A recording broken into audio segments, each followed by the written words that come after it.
Bom dia, irmãos. É uma grande satisfação estar aqui.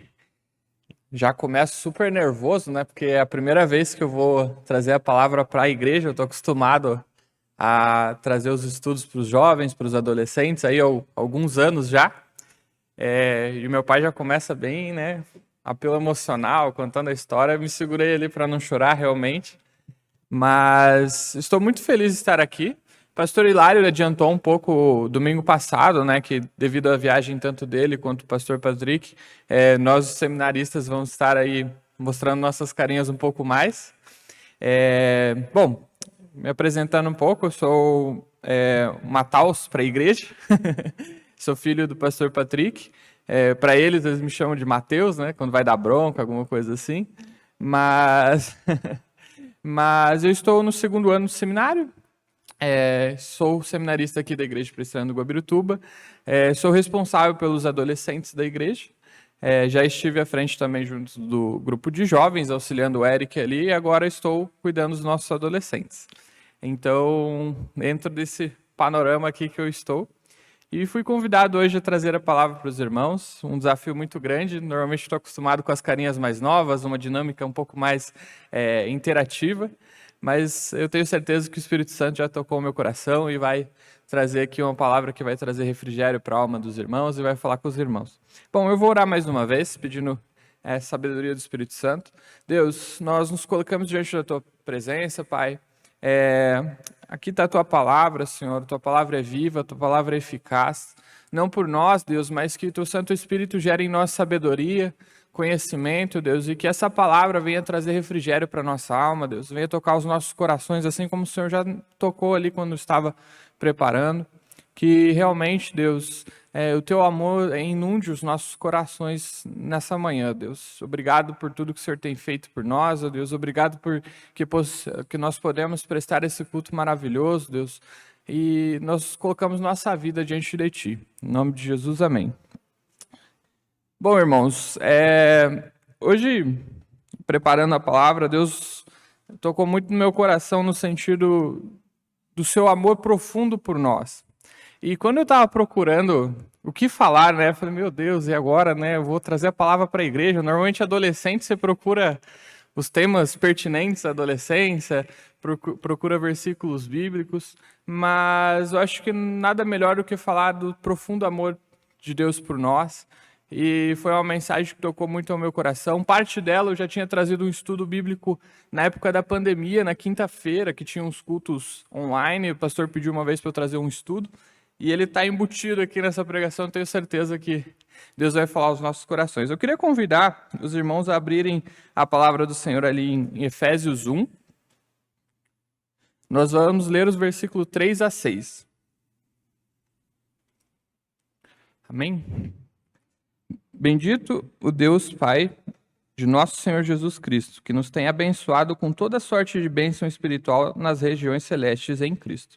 Assim como nos escolheu nele, antes da fundação do mundo, para sermos irrepreensíveis perante ele, santos, e em amor nos predestinou para ele, para a adoração de filhos por meio de Jesus Cristo, segundo o beneplácito da sua vontade, para louvor da glória da sua graça, que ele nos concedeu gratuitamente no amado. Essa versão está diferente da que eu vi, mas tudo bem. Bom, aqui eu gostaria de destacar, primeiro ponto, a temporalidade do amor de Jesus sobre nós, do amor de Deus por nós. Paulo aqui, inspirado pelo Espírito Santo, ele estava ali trazendo a mensagem da salvação para o povo ali de Efésios. E nessa carta ele estava mostrando o Espírito Santo já estava mostrando a Paulo o plano de salvação em Cristo Jesus. E por que eu quero destacar a temporalidade desse plano de salvação? Aqui nós temos um período pós morte de Cristo ali, né? E Paulo está ali, então a narrativa da vida de Jesus estava muito evidente naquela época.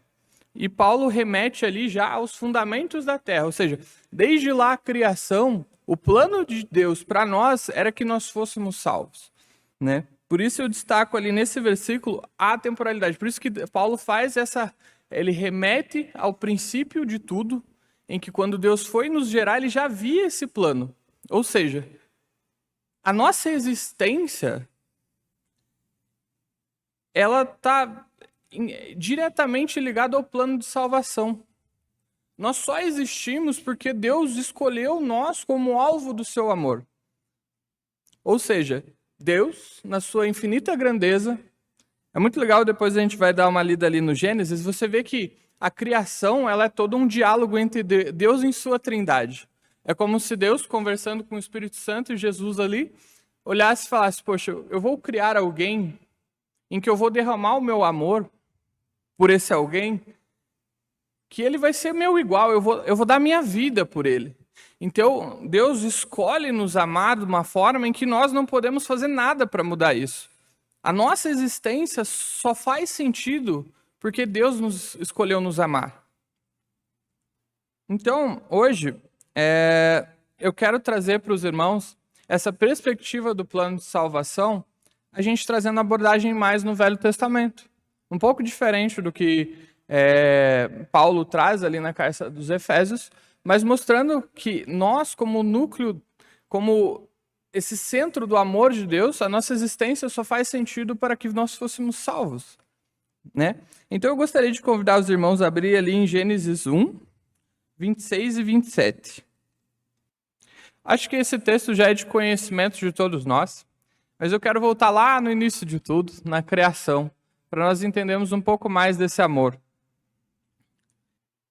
Também disse Deus, aquele ponto que eu falei, que Deus está o tempo todo conversando com a Trindade ali. Façamos o homem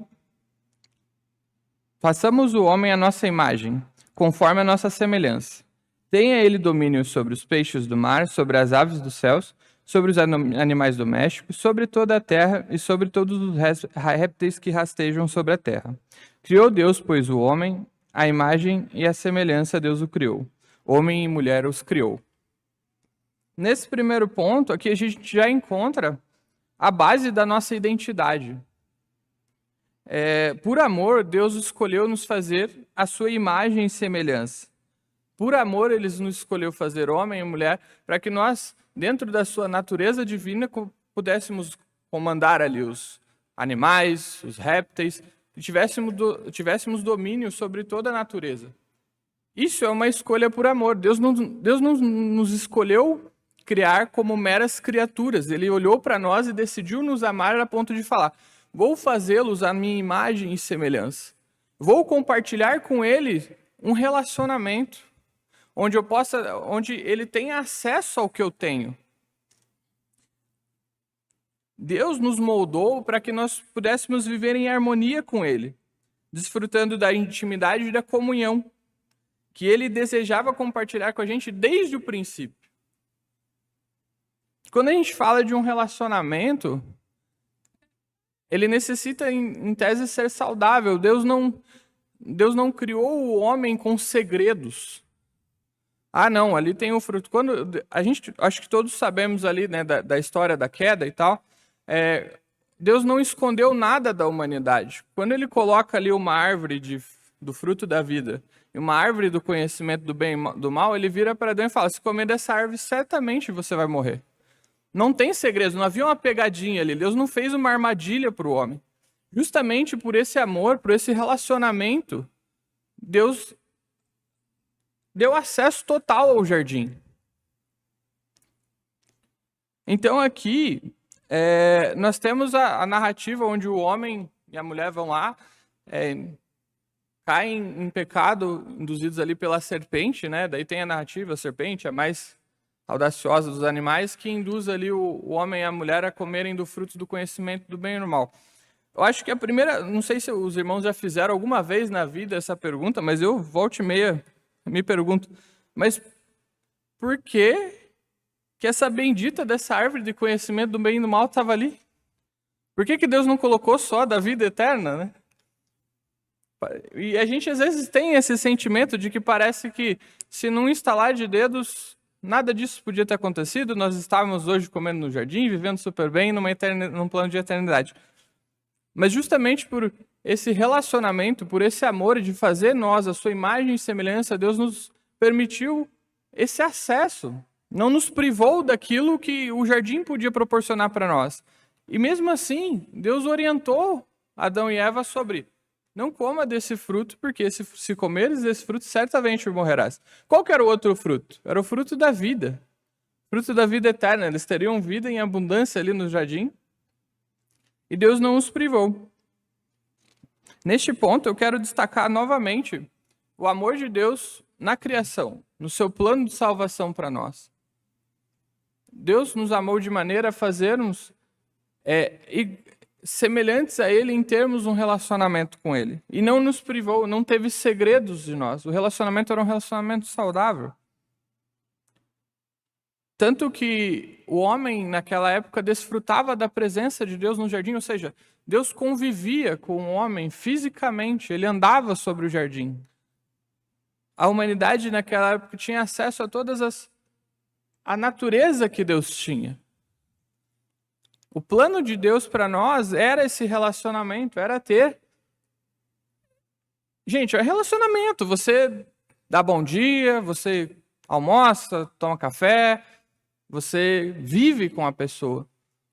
Deus nos colocou para sermos o núcleo desse amor. Ele simplesmente olhou para si e falou com a sua Trindade: vou criá-los para amá-los. Sem isso, não faz sentido a nossa existência. Ou seja, o único motivo de Deus criar a humanidade é a manifestação do seu amor por nós. Bom, por último eu quero abordar ali um pouco da queda. Muitas vezes a gente tem a perspectiva de que quando o homem e a mulher comeram do fruto proibido, a punição, digamos assim, a consequência do pecado foi a saída do jardim, né?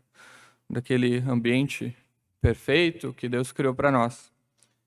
E é muito engraçado porque isso foi uma percepção minha, nunca vi em textos, nada. Mas eu queria convidar os irmãos ali a abrir em Gênesis 3, no versículo 22 e 24. E essa é uma passagem que mexe muito com o meu coração, nesse sentido do amor de Deus por nós.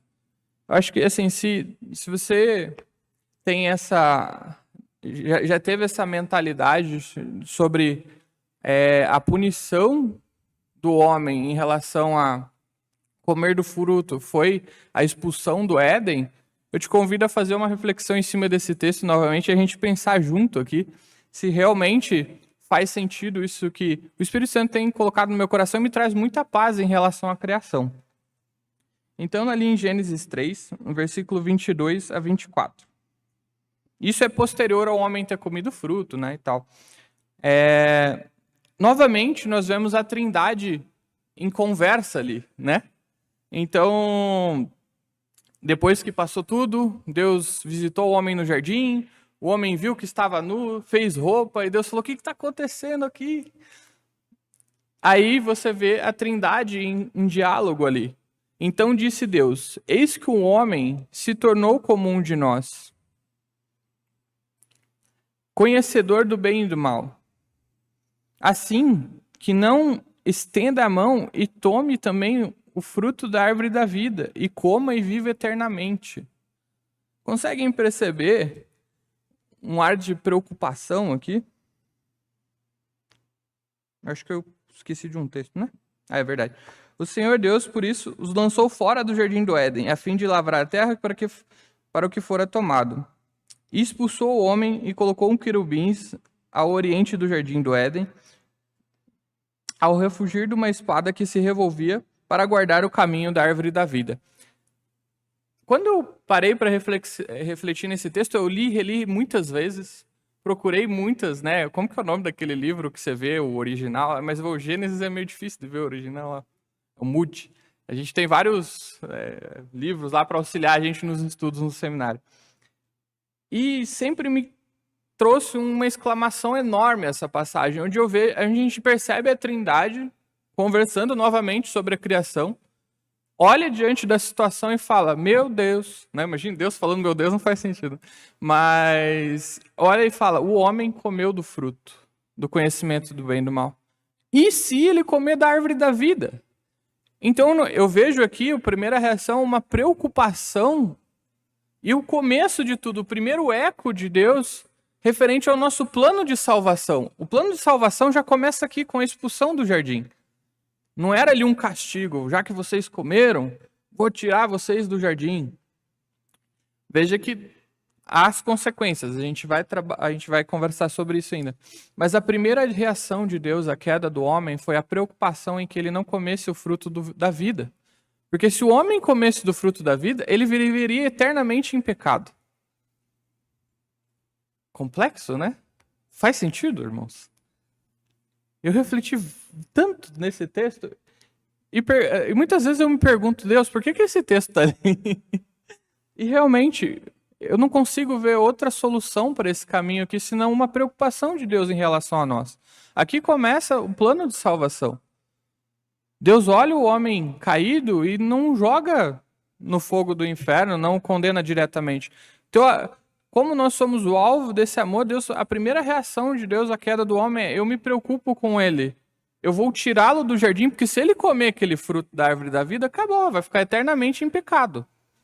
Tinha 2 frutos, conhecimento do bem e do mal.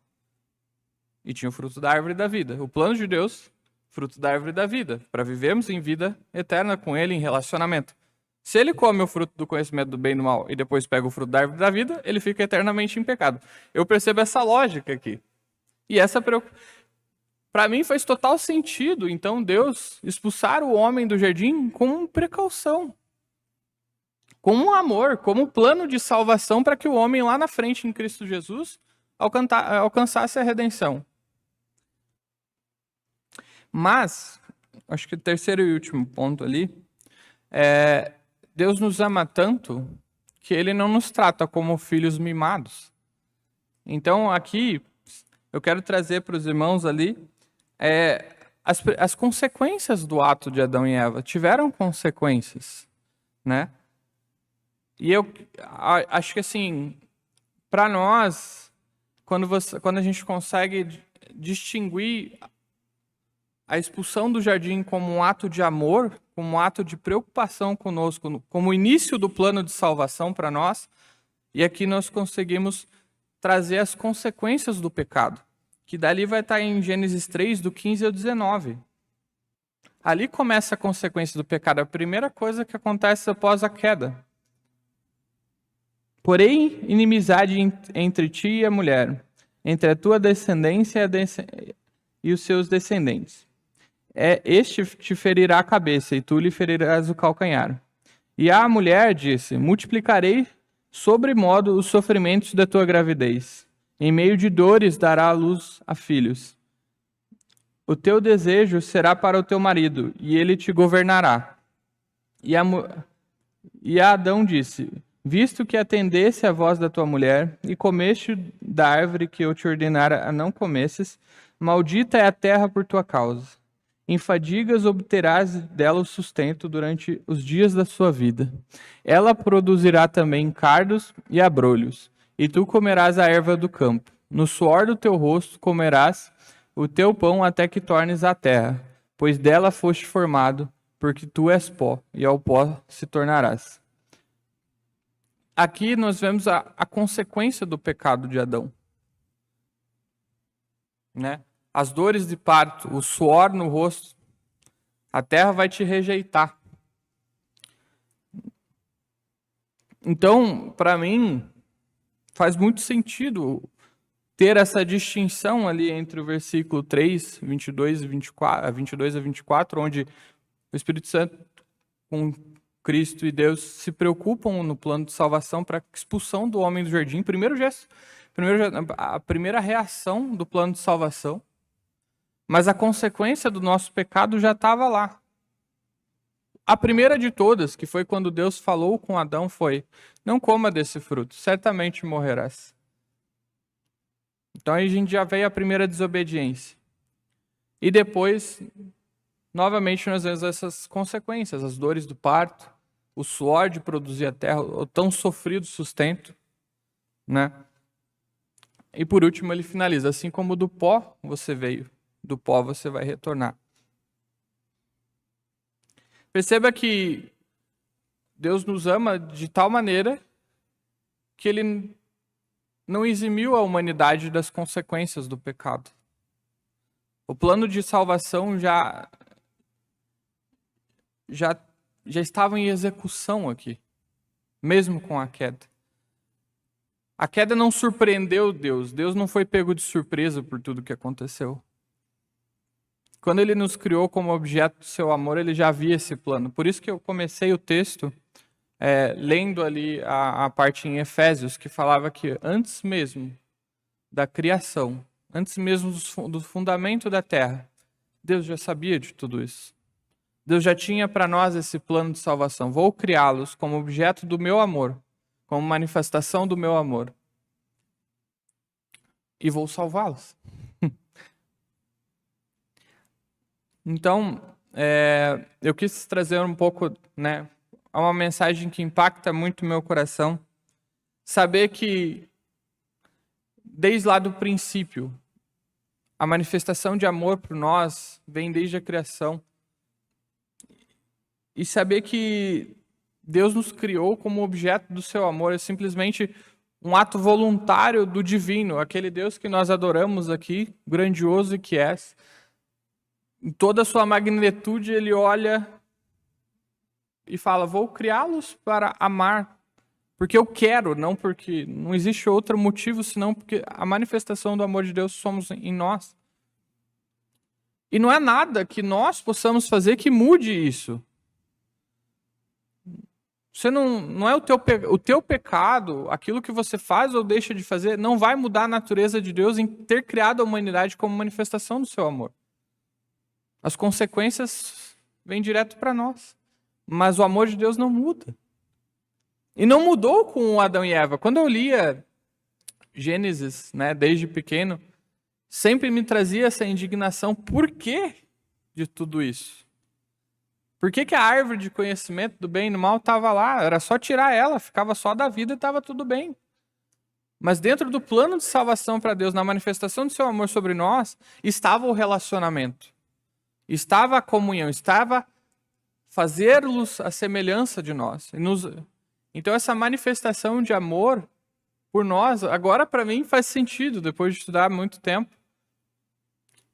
E acredito eu que isso traz paz ao meu coração. Espero que tenha falado o coração da igreja. Eu sei que fiquei um pouco nervoso, a gente escreve um textão desse tamanho, mas aqui fica um pouco pego pelo nervosismo, mas no cerne Deus nos criou como alvo do seu amor. E nada fugiu do controle. E esse plano de salvação, ele já é executado desde a criação.